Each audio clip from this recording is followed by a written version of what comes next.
Hello and welcome to active investors gang. दोस्तों फिर से एक बार स्वागत है आप सभी का इस यूट्यूब चैनल पर। 2 हफ्ते बाद हम ये वीडियो लेकर आ रहे हैं, तो इतना वक्त हमने लिया तो कुछ इंपॉर्टेंट होगा वीडियो में आप सभी के लिए जो जानना बहुत जरूरी है, क्योंकि पिछले 5 से 7 इंडियन स्टॉक मार्केट के सेशंस में आपने जो विटनेस किया है वो कोविड के बाद से पहली बार विटनेस किया गया है। यानी कि रशिया यूक्रेन का जब वॉर हुआ था तब भी नहीं इतना बड़ा फॉल देखने को मिला, उसके बाद जून 2022 में भी इतना बड़ा फॉल देखने को नहीं मिला, और उसके बाद अभी तक इतना बड़ा डाउनफॉल, इसे पुल बैक कहेंगे क्योंकि करेक्शंस फेज अभी स्टार्ट नहीं हुआ। करेक्शन फेज तब आता है जब आप 10 से 20% मार्केट को गिराते हो। अभी तो सिर्फ 5 से 6% जो है निफ्टी 50 अपने टॉप से नीचे बैठा है। तो क्या रीजन है इस सब के, वो एक बार देख लेते हैं। इससे पहले हम आगे बढ़े, मैं एक बार स्क्रीन शेयर कर देता हूं, क्योंकि भैया पिछले 5 दिनों का यहाँ आपको सब कुछ दिख रहा होगा। ये ऑल टाइम हाई लगाया था निफ्टी ने 26,250 पॉइंट्स का। उसके बाद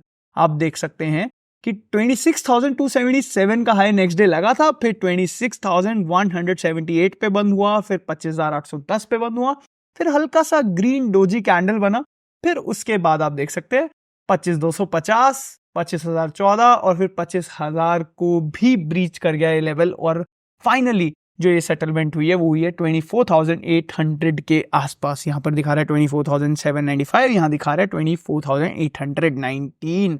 और वहीं पर जो ज्यादा कंसर्निंग है वो है स्मॉल कैप।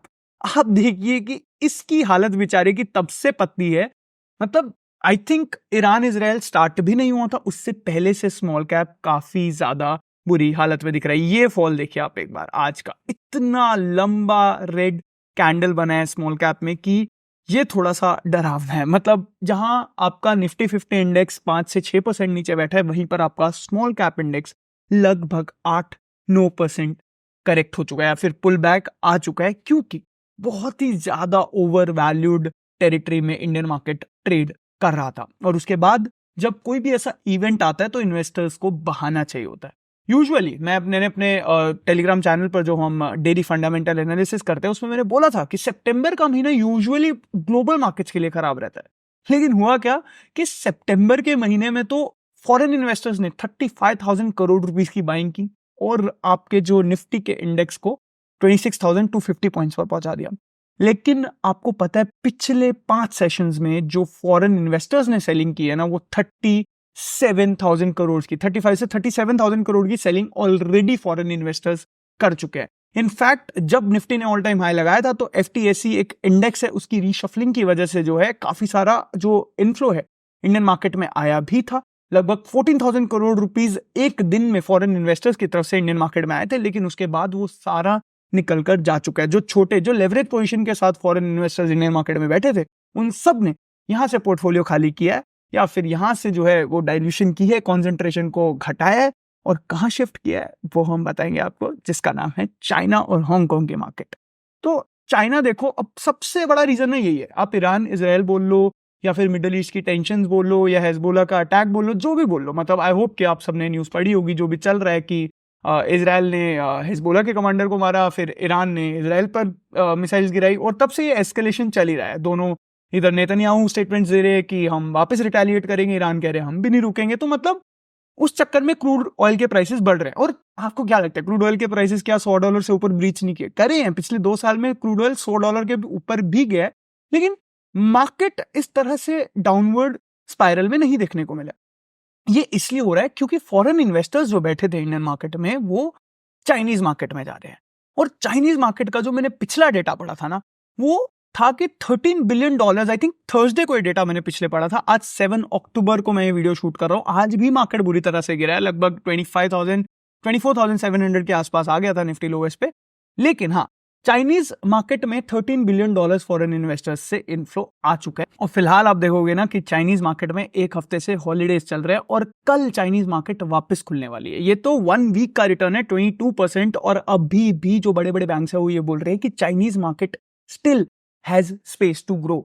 क्योंकि आपको मैं बता दूं कि इंडियन मार्केट जो है वो फॉरवर्ड पीई पे जो ट्रेड कर रहा था वो 22 की पीई थी, जो मोस्टली 20.5 की एवरेज पीई से ज्यादा थी।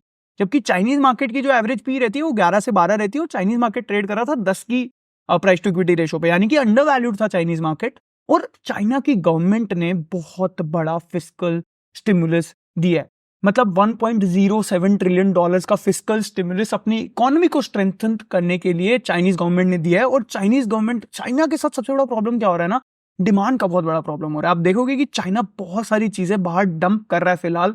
आप चाहे वो स्टील की बात कर लो, चाहे वो ऑटोमोबाइल की बात कर लो, चाहे वो आप चाइना का रियल एस्टेट सेक्टर देख लो। एवरग्रांडे क्राइसिस वहां पर आया क्योंकि इतनी बड़ी बड़ी कंपनी डिफॉल्ट कर रही है चाइना की, तो वहां पर इकोनॉमिक स्टिमुलस बहुत जरूरी हो गया था। कोविड के बाद से जो ग्रोथ चाइना ने दिखाई थी वो एकदम से अटक गई थी। और फिलहाल जो चाइनीज गवर्नमेंट है वो आपके बैंक के इंटरेस्ट रेट्स भी कम कर रही है, यानी कि जो सेंट्रल बैंक है चाइना का वो इंटरेस्ट रेट्स कम कर रहा है, यानी कि they want companies to take loan and revive themselves. ये मोस्टली रिसेशन से बचाने के लिए किया जा रहा है चाइना को। और बहुत बड़ी प्रॉब्लम हो गई थी, हम सबने देखा है कि चाइना में जो प्रॉपर्टी प्राइसेस हैं वो 50, 60, 70% से क्रैश कर गए हैं।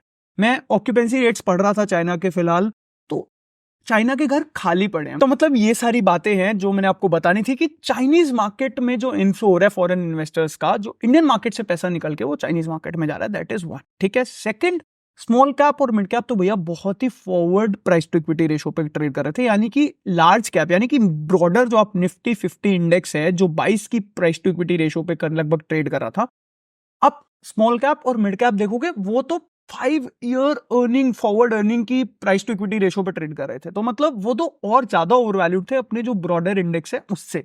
तो लार्ज कैप आप देखोगे कम गिरे, और यही रीजन है कि आप स्मॉल कैप को इतना ज्यादा गिरा हुआ देखे हो। मतलब आप जहां पर जो ब्रॉडर इंडेक्स है वो 5 to 6% करेक्ट हुआ है, या फिर पुल बैक कह सकते हैं, करेक्ट नहीं बोलेंगे इसे हम, वहीं small cap index 8 to 9% pull back आया है इसके अंदर।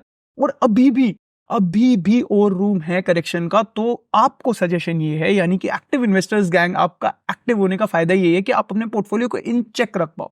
और आप देखोगे कि हमने अपने सेशंस में बार बार इसकी बात की है कि क्यों हमें स्मॉल कैप से या मिड कैप से लार्ज कैप पर अभी फोकस रखना चाहिए, क्योंकि इन नेक्स्ट 3 to 6 मंथ्स आप देख सकोगे, या फिर काफी हद तक पॉसिबल है कि लार्ज कैप शेयर्स आपको बेटर परफॉर्म करते दिखेंगे instead of small cap and mid cap shares. क्योंकि आप देखो ये साइकिल है, स्मॉल कैप और मिड कैप शेयर्स का 3 से 4 साल का रैली बहुत अच्छा आता है, फिर उसके बाद 6 से 9 महीने ये काफी म्यूटेड जाता है, बहुत स्टैग्नेटेड जाता है। जो आपका इन्वेस्टेड मनी होता है वो नहीं बढ़ता है या फिर डिक्लाइन पर होता है। और फिलहाल वो काफी विजिबल दिखाई दे रहा है। यूजुअली स्मॉल कैप इंडेक्स मतलब इतना गिरा नहीं है, इससे पहले इतनी बुरी तरह से नहीं गिरा है, क्योंकि अभी भी लोगों ने काफी ओवर वैल्यूएशन कंसर्न्स पहले से जताए हुए हैं स्मॉल कैप इंडेक्स में। लेकिन अभी जो है the shit is getting real. ठीक है, क्योंकि अभी स्मॉल कैप इंडेक्स 8 से 9% पुल बैक मार चुका है, और अभी यहां से रिकवर होने में कितना टाइम लगेगा ये कोई नहीं जानता। लेकिन हाँ, ब्रॉडर इंडेक्स रिकवर होने में कितना टाइम लगेगा ये मैं आपको रशिया यूक्रेन का एग्जांपल देके बताता हूँ। रशिया यूक्रेन का वॉर हुआ था, लास्ट टाइम मार्केट तब गिरा था 4.8%, निफ्टी का पुल बैक आया था, 15,000 के करीब पहुंच गया था, 15,000 पॉइंट्स के करीब लगभग निफ्टी पहुंच गया था।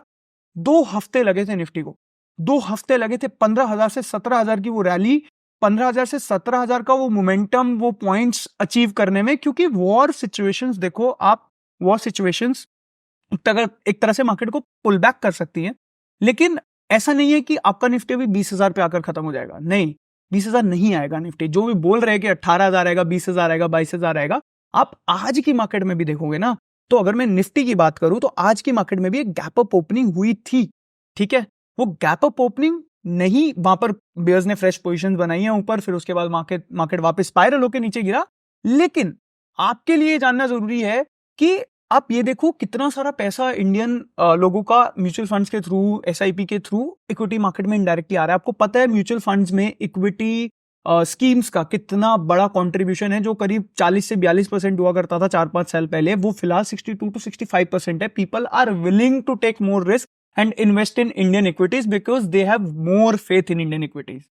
तो आपको ब्रॉडर इंडेक्स से डरने की जरूरत नहीं है। HDFC bank, Kotak Mahindra bank, Reliance industries, ये एनटीपीसी, ये कुछ अच्छे शेयर्स हैं जिनसे आपको डरने की जरूरत नहीं है। ये कोई रिकमेंडेशन वीडियो नहीं है, लेकिन हाँ, आपके लिए ये वीडियो है कि आपको क्या स्ट्रैटेजी फिलहाल बनानी चाहिए, क्योंकि स्मॉल कैप से लार्ज कैप में मूव करने का टाइम पिछले हफ्ते ही आ गया था, क्योंकि डर लग रहा था कि स्मॉल कैप बहुत ओवरली वैल्यूएशंस पर, प्रीमियम वैल्यूएशंस पर ट्रेड कर रहा था। और फिलहाल आपको देखने को मिल गया होगा कि निफ्टी 50 जो है जितना 4 से 5%, 5 से 6% पुल बैक आया, वहीं 8 से 9% उधर आया, और अभी और आता हुआ देखने को मिल सकता है। कोई बड़ी बात नहीं है कि कल के दिन यानी कि ट्यूसडे को, मैं अगर 8 अक्टूबर के सेशन की बात करूं तो निफ्टी 50 आपको रिकवर होकर 25,000 पॉइंट्स तक जाता हुआ दिख जाए, लेकिन स्मॉल कैप या मिड कैप में आपको फिर से गिरावट दिख जाए। ठीक है, तो ये चीज है कुछ। क्रूड ऑयल का लोग बोल रहे हैं हाँ डेफिनेटली क्रूड ऑयल $70 के नीचे आया था तो बहुत बढ़िया था, वो हमारी ऑयल मार्केटिंग कंपनीज के लिए अच्छा है, हमारे गवर्नमेंट के फिस्कल डेफिसिट के लिए अच्छा है, हमारे गवर्नमेंट का जो बिल है, इंपोर्ट बिल है, वो कम होगा, डॉलर्स बचेंगे, रिजर्व्स बढ़ेंगे, रुपये की वैल्यू बढ़ेगी, वो सब पॉजिटिव है। लेकिन क्रूड ऑयल अभी भी कोई ऐसा मार्क ब्रीच नहीं किया है कि मतलब $130-140 हो गया। That is not something like very out of control. तो वहां पे आपको हाँ ऑफ कोर्स आपका मिडल ईस्ट में टेंशन एस्केलेट होगी, तो हम सबको पता है कि ईरान, सऊदी, ये सब जो हैं बड़े बड़े नेशंस हैं, ये पूरा इनके पास तेल के भंडार है और उसी के बेसिस पे ये अपनी कंट्रीज को इतना थ्राइव कर पाते हैं। लेकिन आपको ये टेंशन लेने की जरूरत नहीं है कि क्रूड ऑयल की वजह से ये सब हुआ है, और ये भी टेंशन लेने की जरूरत नहीं है कि जो सेबी के नए रूल्स आए एफएनओ के ट्रेडिंग में उससे कुछ हुआ है, उससे कुछ नहीं हुआ है। जो मेजर रीजन है वो अंडर वैल्यूड मार्केट में पैसा जाना है from the over valued market. और अच्छी बात है कि इंडियन इक्विटीज इतना ये जो पुल बैक आई ये सही आया, क्योंकि इंडियन इक्विटीज बहुत ही मैडली ऊपर जा रही थी। आप देखो कि सितंबर is usually not a good month for overall global equities, लेकिन इंडियन मार्केट इतना ज्यादा जंप दिखाया सितंबर में क्योंकि फॉरेन इन्वेस्टर्स ने इतना इन्वेस्ट किया इंडियन मार्केट्स में। तो अभी फॉरेन इन्वेस्टर्स निकल के जा रहे हैं, अच्छी बात है, जाने तो बहुत सारे, हमारे पास डीआईएस बहुत है, अब नहीं है फॉरेन इन्वेस्टर्स पर इंडियन मार्केट इतना डिपेंडेंट जितना पहले हुआ करता था। पहले तो आप एफपीआई की सेलिंग से पता लगा सकते थे कि इंडियन मार्केट गिरा या उठा है, लेकिन फिलहाल जो रिटेल इन्वेस्टर्स हैं, डोमेस्टिक इन्वेस्टर्स हैं, फिलहाल जो फॉरेन इन्वेस्टर्स का जो शेयर है ना इंडियन मार्केट में, वो रह गया 15-20-25% के आसपास। पहले होता था 40-50% के आसपास, क्योंकि अब रिटेल इन्वेस्टर्स भी आ गए, डोमेस्टिक इन्वेस्टर्स भी आ गए, इंस्टीट्यूशनल इन्वेस्टर्स भी आ गए, बहुत कुछ है गाइस। तो आपको डरने की जरूरत नहीं है। ये वीडियो का पूरा मोटिव यही था, आपको समझाने का मोटिव यही था कि डरने की जरूरत नहीं है। ब्रॉडर इंडेक्स, अच्छे शेयर्स, गुड फंडामेंटल कंपनीज को सही प्राइस पॉइंट्स पे पकड़ो, क्योंकि नवंबर में एमएससीआई इंडेक्स के जो रीशफलिंग के उससे एचडीएफसी बैंक में बहुत बड़ी बाइंग हो सकती है, तो वहां पर आपको एक बहुत अच्छी अपॉर्चुनिटी बन सकती है। जो लॉस हुआ होगा ऑफकोर्स 7-8% जो आपका पोर्टफोलियो एरोड हुआ होगा, वो आप देखोगे कि स्मॉल कैप इंडेक्स में आप ज्यादा इन्वेस्टेड हो इसीलिए हुआ होगा। I am also one of them. It's not like कि मैं खुद स्मॉल कैप इंडेक्स में इन्वेस्टेड नहीं हूँ, because everyone likes good returns, like क्योंकि लार्ज कैप में हम सबने देखा है एचडीएफसी बैंक 4 साल पहले 1300 रुपीज था, आज वो 1600 रुपीज है, लेकिन वहीं आप देखोगे स्मॉल कैप शेयर्स, ट्रेंड का एग्जांपल ले लो कि 600 रुपए से फिलहाल 8000 रुपए का शेयर है वो। तो मतलब है, बहुत कुछ है, स्कोप है ग्रोथ का। आप देखो कि कौन से सेक्टर है, जैसे मेरे को एक इंश्योरेंस सेक्टर बहुत पसंद है, फार्मा सेक्टर काफी एक प्रॉमिसिंग फिलहाल आउटलुक दे रहा है, एफएमसीजी सेक्टर थोड़ा सा Q2 रिजल्ट्स खराब आने का, सिंगल डिजिट वॉल्यूम ग्रोथ का काफी चांसेस है जो रिपोर्ट आई है अभी तो, लेकिन हाँ एफएमसीजी सेक्टर भी अच्छा है। आईटी सेक्टर पे बहुत डिपेंड करेगा, क्योंकि आप एक्सेंचर और आईबीएम, ये 2 कंपनीज हैं बड़ी अमेरिकन जाइंट्स जो हैं आईटी की, इनके पास जेनएआई का, जनरेटिव एआई के प्रोजेक्ट्स काफी इन्फ्लो हैं। तो अगर टीसीएस इन्फोसिस में भी वो जनरेटिव एआई के अंदर जो ऑर्डर इन्फ्लो है वो अच्छा आता है, तो फिर इन कंपनीज की फ्यूचर अर्निंग ग्रोथ पे इनके करंट शेयर प्राइस को भगाया जाएगा, ये याद रखना। तो कुछ सेक्टर्स हैं, ऑटोमोबाइल सेक्टर से दूर रहना, मेटल सेक्टर एक अच्छा सेक्टर है। अगर आपने वीडियो नहीं देखी मेरे यूट्यूब चैनल पर मेटल सेक्टर की, तो वो आप जाकर देख सकते हो। मैं आपको सब कुछ बताना चाहता हूं क्योंकि अभी जरूरी है कि आप थोड़ा सा सोच के इन्वेस्ट करें। आप पैनिक करने की जरूरत नहीं। अगर पोर्टफोलियो खाली करके भागोगे तो कल को मतलब होगा कि मार्केट आपको भगाएगा ही, फिर मतलब कोई ऑप्शन है नहीं फिर आपके पास, मतलब आप समझ रहे हो। तो आपको भागने की जरूरत नहीं है, डरने की जरूरत नहीं है। हाँ सबके लॉसेज हुआ, अगर मैं आज का लॉस सिर्फ आपको दिखा दूं तो आप डर जाओगे, ठीक है। इतने बड़े बड़े लॉसेज होते हैं मार्केट में, लेकिन आप मतलब ऐसा होता है ना कि मैंने कहीं सुना है कि जब आप एक ट्रेडर होते हो तो बेरिश ट्रेड्स में पैसे बनते हैं, जब आप एक इन्वेस्टर होते हो तो बुलिश इन्वेस्टर होना चाहिए। इन्वेस्टर एक बुलिश होना चाहिए, एक ट्रेडर एक बेरिश होना चाहिए, ऐसा बोला जाता है।